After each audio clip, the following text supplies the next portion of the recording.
Bonsoir Nicolas. Bonsoir Mohamed. On commence donc avec ce quatuor français Grand Blanc, groupe qui revisite la pop dansante des années 1980. Nouvel extrait en avant-première, vous venez de l'entendre, extrait de l'album Mémoire vive sorti en début d'année. Grand Blanc, c'est un groupe qui vient de Metz, dans l'est de la France. Parmi l'influence du groupe, Alain Bachung, Mano Solo ou encore Joy Division.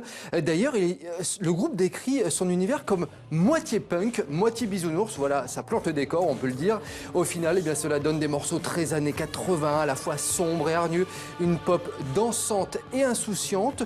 Grand Blanc, faut le savoir, Mohamed, ce sont des superstars en Asie. D'ailleurs, ils sont en ce moment en pleine tournée, en Chine et au Vietnam. Et ils seront en concert à Paris ce samedi à la Gaîté Lyrique, puis ensuite à Fontenay-sous-Bois le 13 décembre.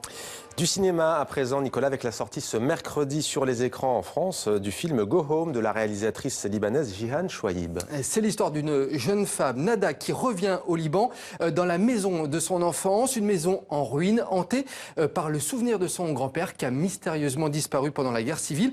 Quelque chose est arrivé dans cette maison, quelque chose de violent, et justement Nada part à la recherche de la vérité. Regardez.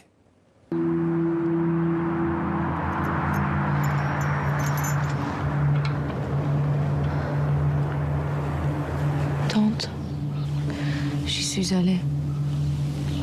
À la maison, j'y suis allée. Et la maison, c'est un élément central et c'est même, c'est presque un personnage en fait. Parce que la maison est comme vivante. La maison, d'abord visuellement, elle porte les traces du passé et de la violence. En fait, il y a beaucoup de maisons comme ça au Liban. C'est comme des capsules temporelles. C'est des espaces où on rentre et c'est comme si on rentrait dans un autre temps. Et elle porte les traces de la guerre civile. J'étais sûre que tu voulais me parler de jet d'eau. C'est la haine, le sang.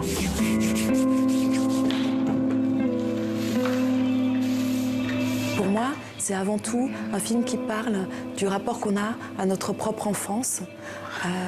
Wajdi Mouawad, qui est ce grand auteur francophone, parlait de nos enfances comme de couteaux qui nous seraient restés coincés dans la gorge. Et je pense que pour beaucoup d'entre nous, quelle que soit notre histoire, quelle que soit l'histoire de notre pays, c'est ça, notre enfance. Et du coup, ce film, c'est sur comment essayer peut-être de retirer un peu ce couteau, comment essayer de négocier avec les douleurs de l'enfance.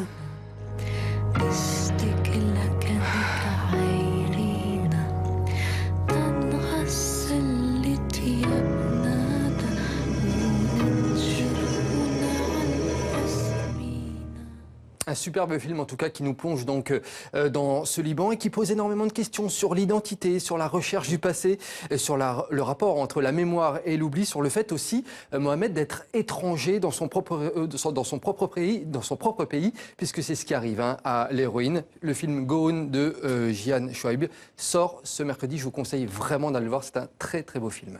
Et on va parler maintenant avec vous, Nicolas, du prix des 5 continents de la francophonie décerné à l'écrivaine et journaliste tunisienne Fawzia Zouari. Une autre femme à l'honneur effectivement aujourd'hui puisqu'elle a remporté le prix des 5 continents de la francophonie, un prix qui met en lumière les talents de la littérature francophone. Fawzia Zouari a été récompensée pour son livre Le corps de ma mère, un ouvrage poignant sur les rapports qu'elle entretient avec sa mère mourante. C'était la 15e édition cette année de ce prix des 5 continents. Le jury était présidé par Jean-Marie Gustave Leclerc-Lésio, prix Nobel de littérature.